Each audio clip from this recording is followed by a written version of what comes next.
Hi everyone, welcome to the Deployed Engineer channel. This is my first episode, and I'm super excited to have Kenny as my first guest on the podcast. The goal of this channel is to share insights about AI, software engineering, discuss very different trends, and get insights from engineers who are actually working at different places and to understand how AI is really improving their workflows, what are some of the bottlenecks they see, and get practical advice. And Kenny here is a master student at Carnegie Mellon University, which is one of the best universities in the world when it comes to computer science.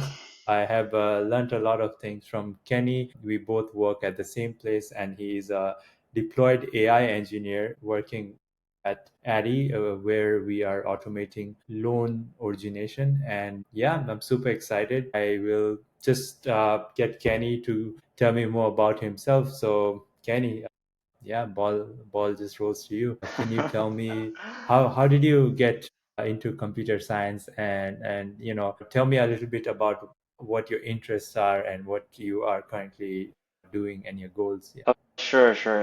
Firstly, thanks, Bhaulik. I'm really excited to be here today, and thanks for having me on this show. And my name is Kenny, and I'm currently a master's student in software engineering and at the Carnegie Mellon University in the Silicon Valley campus. So before coming to this, I just wanted to share some of my background first, and then I can talk about computer science more. So before I joined the CNU, I worked as a research assistant and did some projects related to machine learning and language generation. Yeah, basically the natural language processing. Yeah. And I met the Bhaulik at work. And so we are both forward deploy engineer and at the same company. And we have had a lot of fun conversation about how AI changed the way we build and how we communicate as engineers and what it means to grow in this field. So yeah, thank you for inviting me to the podcast. Yeah, and I want to share the little bit I have some story about why I chose the computer science to jump into this field. Yeah. So I think it's first thing I was not majoring when I was undergrad. I was not majoring the computer science. I was majoring information management, which is more business originated. And yeah, most of business side, a little about the coding side. Yeah, but when I was second year in the undergrad, it was the first time to learn Java. Yeah, and it was really tough for me. Like I barely understand what's the what's the professor was talking on. Like he told me in the first week saying that, oh, we should have array something there. I was so confused. Like what? I don't know what is the language called Java. You just start to teach me what is array, and then and I was so confused at that time. Yeah, so I kind of not put so much focus on the coding in the second year. So when the chance opportunity I get into is because on the third junior year, I think I'm thinking about how to apply for grade school. Yeah, especially in America. I like the Silicon Valley culture because I heard so many stories from this. Like someone who become they create their own company like Elon Musk, I would say. Like I got most influence from him. Yeah, and yeah, he is really talented because I learned it from him. Is the first principle. I think the idea I really admire it because I think something we just think it too complicated for nowadays. If we just look into the root cause, and this is what I really like to do. We need to understand what's the root cause of the problem because sometimes the problem is not founded by customer, it's founded by the people who really dig into this field. Yeah, so we just need to find the root cause. So I really like the first principle thinking, and we can base on that to build something that really helps people. Yeah, so that's what it shaped me, and in the first it is thinking. So that's why I started to on the side to study some computer science subjects. For example, discrete math, like algorithms and data structure, like this thing. I go to the courses and to the computer science department and to see what is going on in this field? Like how can I build it through the courses? But it turns out that it's not works for me so well. Like I don't really like to learn the subject at the school. Yeah. Yeah. Yeah. So that's why I started finding another way to learn it. It's like to do some research. Yeah. So this is the other opportunity opened the gate for me to get into the computer science field. Yeah, because in the research field, like mostly we are like doing some experiments. Yeah, and I like to do experiments. Yeah, I like to do experiments and then to see what's happening and what things I'm missing, so I can go back to learn like what I have missing. Yeah, so that's the things what that got me into the research. Yeah, and okay, so after that, I do the collaboration with my professor doing the first research project is the stock prediction, like a machine learning model. And we are using like really easy model like XGBoost. Yeah, like this kind of easy model for prediction. Because at that time, like in school, we don't have so much budget for buying a computer or GPUs to train like deep learning models. So yeah, we are basically using a really cheap solution for that. But it turns out like it's really interesting because what we will do is like we use the stock market data in the Yahoo, and it predict the stock value in the Taiwan. And during like a normal period and the COVID period, there was so big difference. Yeah. So we just found out that actually like the small company, yeah, that during the like COVID, I think they did really well on that. They're like, I mean, the model did really well on the prediction on the small company stock.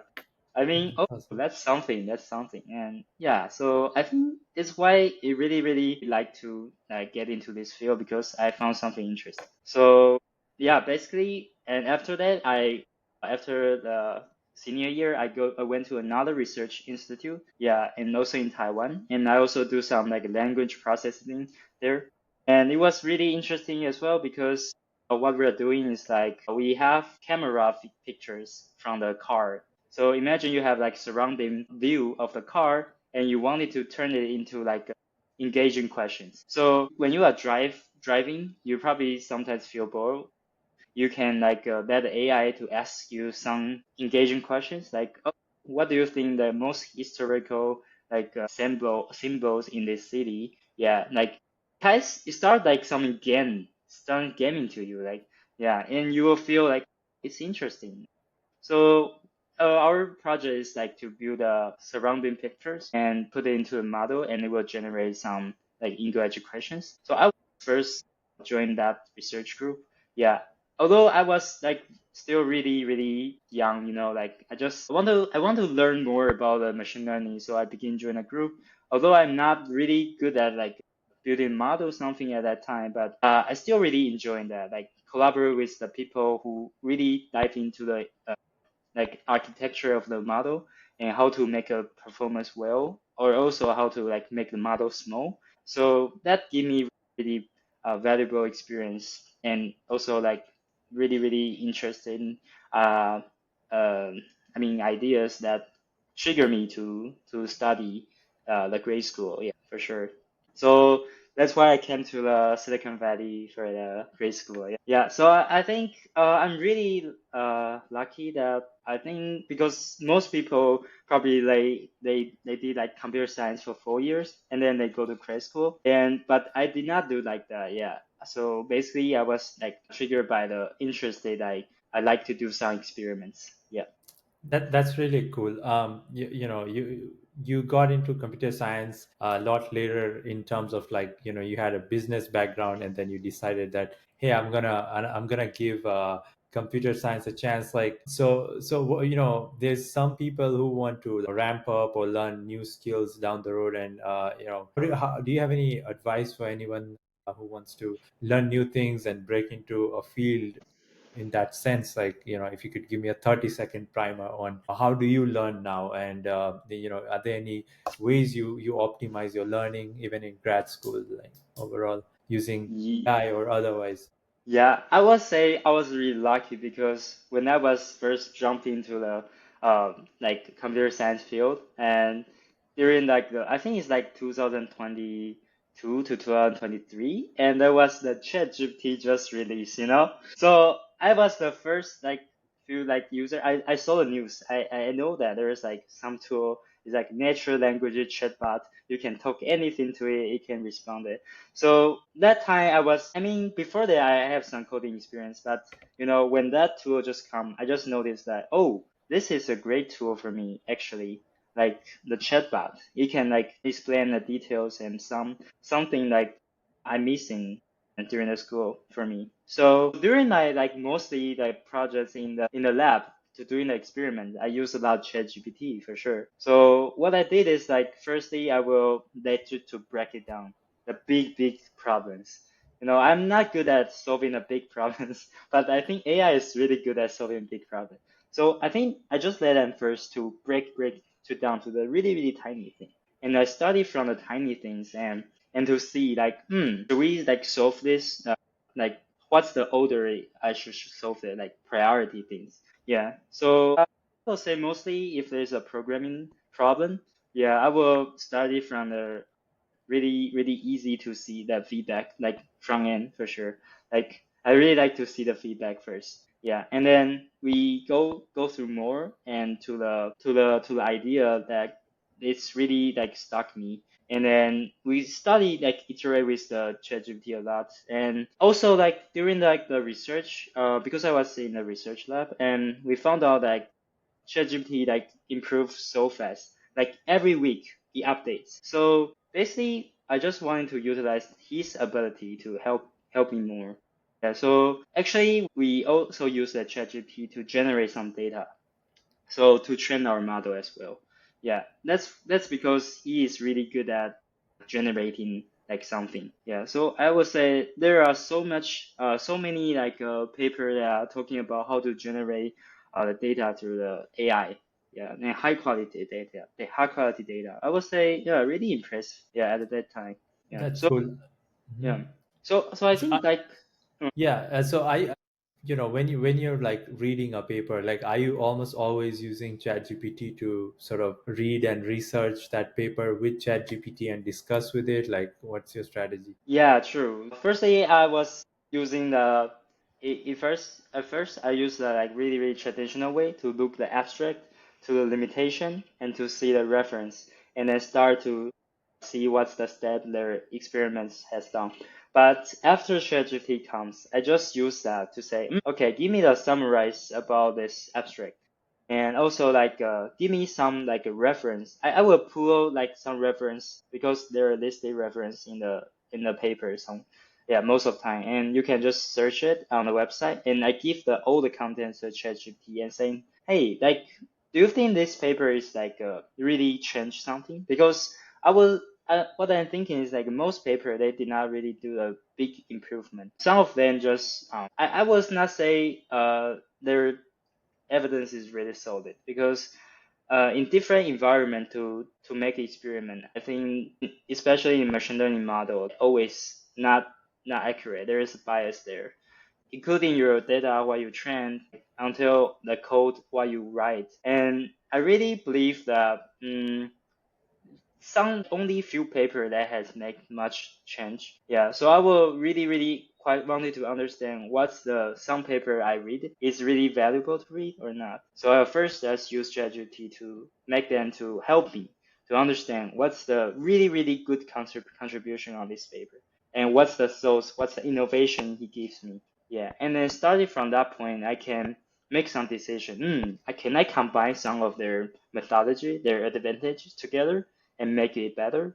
Yeah. So yeah, that's true. That's true. I will say ChatGPT really helped me to research because I was not really good at English. Yeah, and I has a feeling like always that if you are good at English, you are definitely good at using ChatGPT because it can say something really clear, and the ChatGPT can understand your context more and give you accurate answer.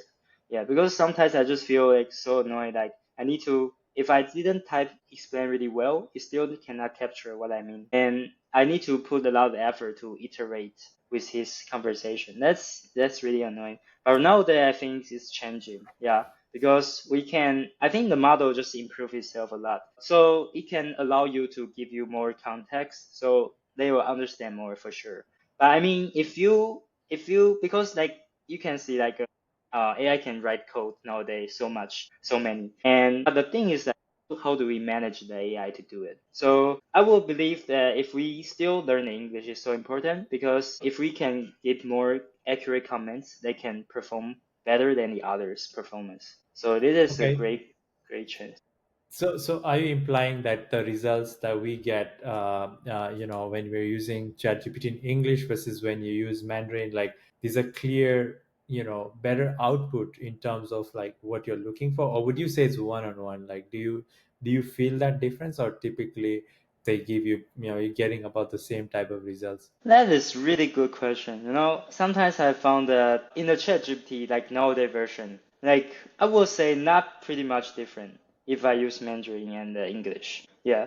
But when I was using English, I can express more accurately actually sometimes. Because in Chinese, in some contexts we use some words probably cannot like reflect the real scenario in the some context of English. Yeah, because if you like read something in English and you want to ask question about that content, it's really hard you to put the accurate Chinese explanation into the context and to ask the same type of question because sometimes you will feel like you cannot express like literally the same thing. And but when you are reading English things and you use English to you can like really capture the keywords and really accurate to say what you want. And in this case, I feel like it can like more quickly to capture what I want and also give me some really simple answer first time. It will not give you like a long this like explanation first. Yeah. So sometimes I will see English is more intuitive and more like you save sometimes actually if you are reading some English context and you want to ask about the English context things you must use English, I would say. Yeah, it will save time. Oh, so you're saying, yeah, basically when you're working with inputs or things that are English, instead of translating it into Mandarin and then getting an answer and then translating, you'd rather just have, interpret the English inputs and English outputs, and you would find that you get a lot better results.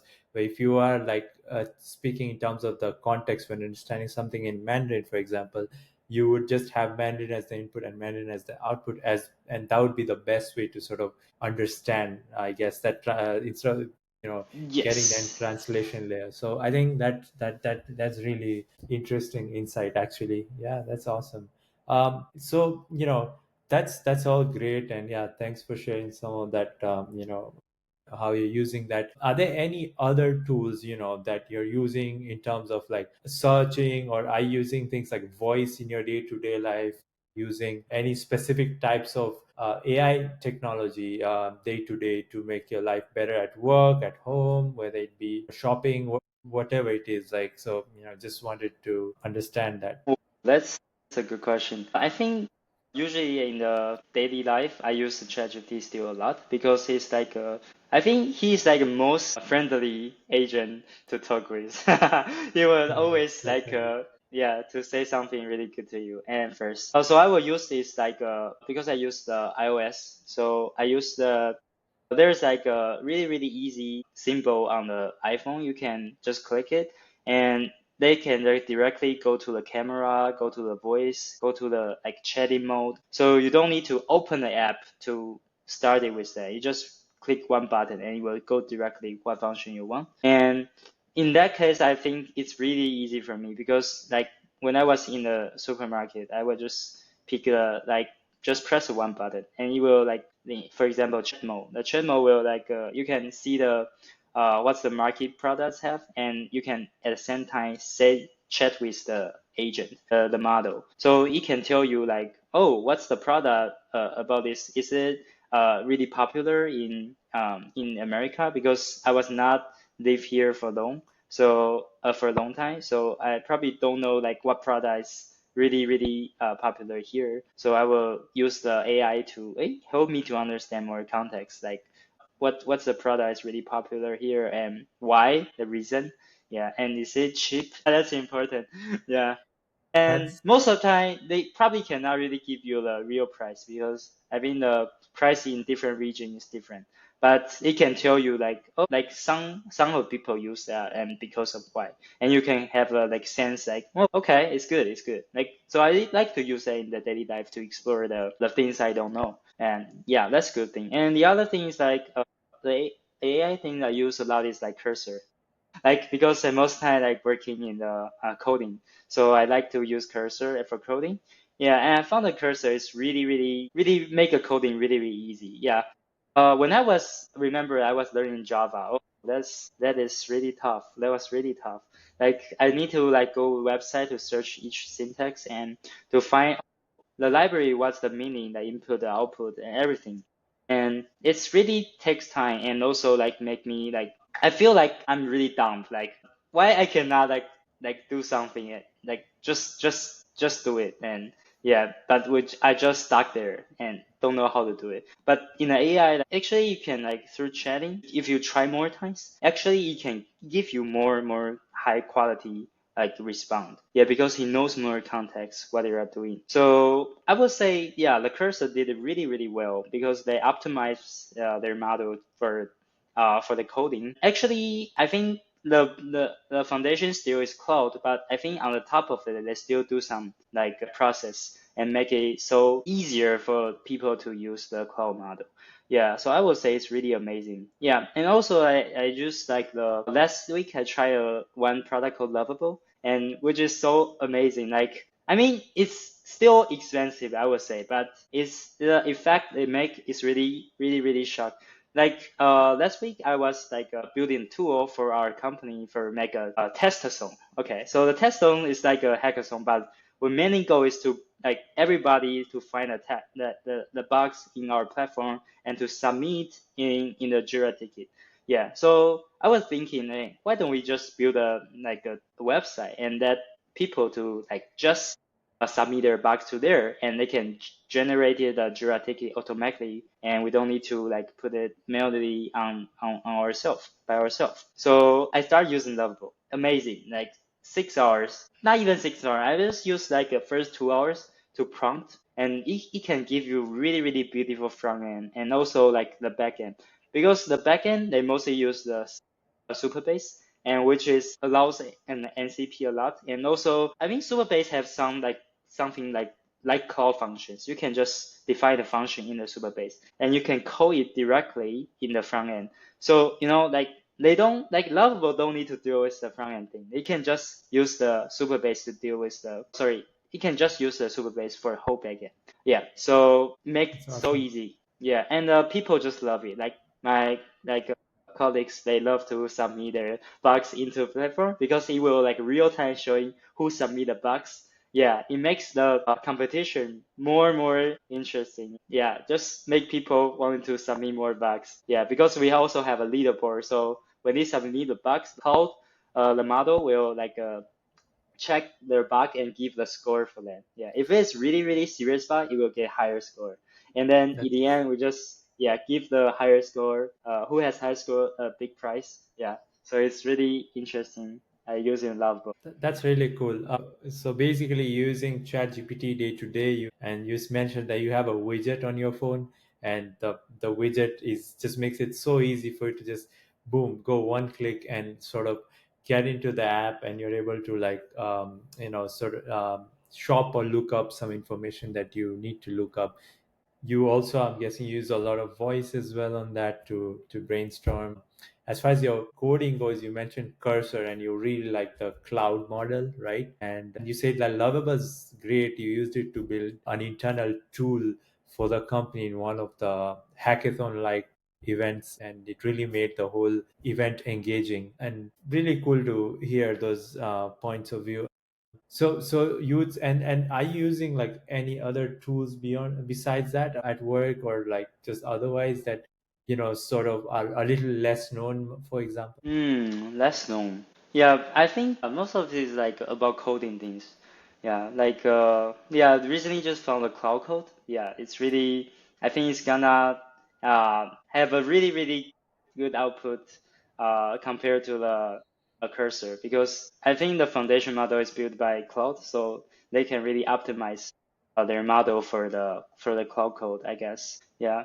And yeah, other really interesting, I think is like some video. Like I will try some like AI mode video, and you just need to give that context, and they just generate a video for you. So I was like lazy to write some like birthday cards for my friends. So sometimes I just found an AI video generator, and I just give him some prompts and saying, "Oh, my friend is like he loves science, and I wanted to build some like gift birthday cards for him. Like, what do you have idea? And if you have, just make it a video for me." And yeah, basically it works really well. Like it turns out we give them a scientist like fiction vibe. There's like a Tesla coil, and Yeah, it the shows like Tesla coil. the Yeah, birthday actually. And yeah, I mean, I use the AI to generate it most of the yeah. And you that's can awesome. just give the sound for it. So when my friend was saying that, he was thinking, wow, it's such a nice gift I gave to him. Yeah, but That's actually it's all AI generated. Yeah, I feel like if you can use that AI a lot, it can make life easier, way more easier. Also, like the Monica, I really like. It can like help you respond to email and help you to look the pull request, right? Yeah, and a lot of things. Monica. Just step back. Monica is it? It's a Chrome extension which is built by the team that has created Manus, right? Cognition. Is that Yes, Cognition? Okay. Oh no, that's Devin. Sorry. So Manus is another company, right? yeah, it's Which basically is from China. Yeah, is from but China. they Yeah. integrate so many things into one extension. It's amazing. Yeah. I would say sometimes I feel like too like overwhelming because they have so many features. But honestly, like I would say I like their features because some of them is really useful. But if they can like just show some really important things for me, I will be more willing to use more. Definitely, yeah. I've also been using that tool for doing pull requests and understanding pull requests actually, because it just sits on top of your browser and I'm able to read the pull requests and understand them and then make my own judgments about the code and comments if need be. It speeds things up quite a lot for me as well. That's nice. Are there any like tips and tricks you have for people which might not be commonly known? Let's say if you're writing code with cursor, or if if you're, for example, following any specific YouTube channels or any other resources or blogs you follow that really help you keep up with this type of systems. Yeah, that's true. Yeah, I think the cursor some really little trick. I think there are so many shorts in talking about that. Like, for example, you can just use some keywords to make the cursor understand what's the file you are reading. And yeah, you can add the file and add the folder as well. And you can use the external links. Like, for example, you have API document, just give the API document link to the cursor. You can read all of them and give you some example. But when I use cursor, I feel like I think the most useful thing is like you always make a plan for them. Like you were always saying to, okay, you please make a plan first. Yeah, because most of the time, like cursor may like forget something he already done. So he need a file to keep track all his process. Yeah. So I think it's really good idea to make them to generate like for example like yeah make a plan for me and then explain it step by step. Okay, like they step by step and just tell him do the MVP. Don't do too much.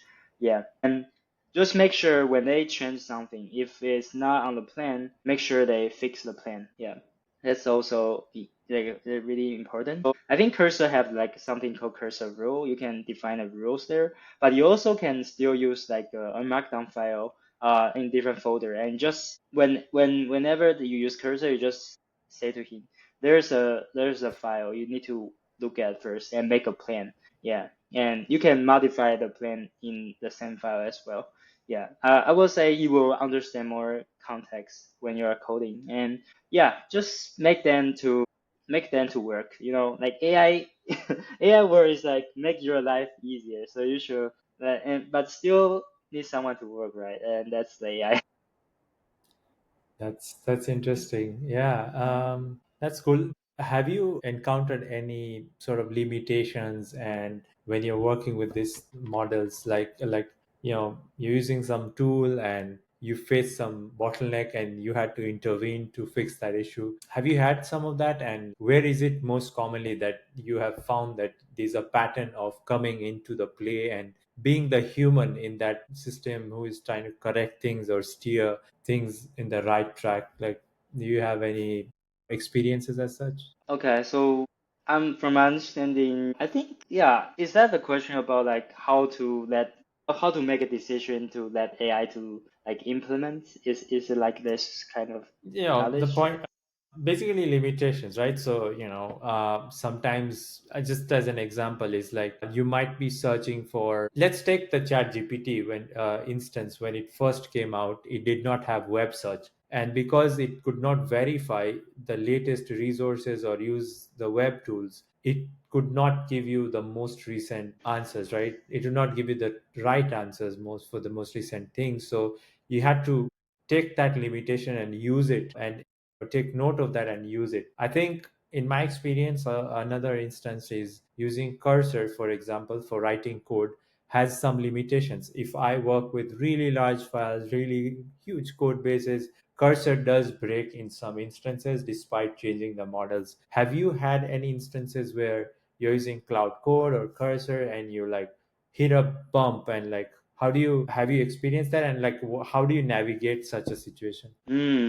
That's really interesting. Yeah, I think that cursors has still so many limitations, because sometimes even you give the context a lot to him, it probably is like too much for them to understand at once. So I think the really hard thing is to, I think I would say recently is refactor. Yeah, it's you know like cursor, if we want to refactor it will like cost so much of the token. Yeah, that's the first thing. Like the cost will be too much, and the second is like probably it still make a plan, but it doesn't really follow the plan. I would say it it generate a plan, and I all agree with that. But sometimes it just not follow it. I don't know Yeah. why, but I need to like iterate it to say, oh no no no, this not like your plan was saying. Your plan is not like that. Yeah. So sometimes I think the problem is still the prompting is not well building. Like because some of the plan actually is not specific enough. So I would say that's another thing I wanted to learn is like to how to make the prompt more and more clear and more like easy read for the AI. Because I think AI actually they are reading the token, right? So no matter it's a words or symbols, everything can be a token. Yeah. So I was thinking like probably they just need some like easy way to learn to read. Yeah, instead of just read the words. I don't know, but yeah, I mean the words is easy for us to understand for sure. Yeah. I mean the communication is not quite alive enough. I would really like to think about future. Like yeah, if we can not using words, we're just using some like signal to pass to the brain or something like that. Yeah, it will make life easier, right? Like Neuralinks, what they do is to try to make this happen. Like the bandwidth for the brain is much higher than the just the text. Yeah, but I think so far the current implementation we can still like to find like a really clean and really good solution to write a clean instruction for them. Yeah, and yeah, I would say it's still the struggling for me. Like I still don't have really good idea like how to make this happen. But I will look on some people's posts to see is there any good things to going on. Yeah, there's, I think there's definitely like a bottleneck, and like the systems, they say that, some people say, oh, engineers might be replaced, but there's really like a lot of issues with how much context it can take in single, in single shots, and there's a lot of nuances. I've worked with a lot of systems and I've tried to use cursor for things, and in a lot of instances I had to ask my fellow engineers to go down the road of explaining what the thinking was behind, and cursor couldn't 100% explain these systems which were disconnected from each other in some way. Take for instance, queues.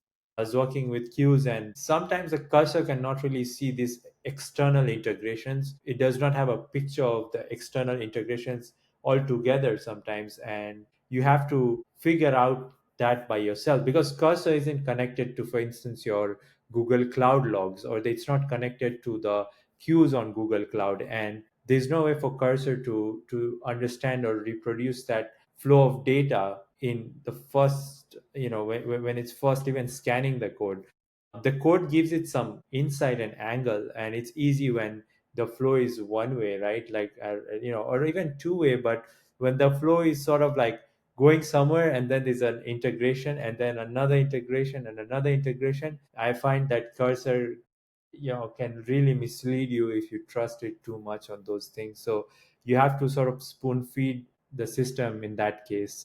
So I do see some of those bottlenecks as well. And yeah, that's, I think, that's super interesting.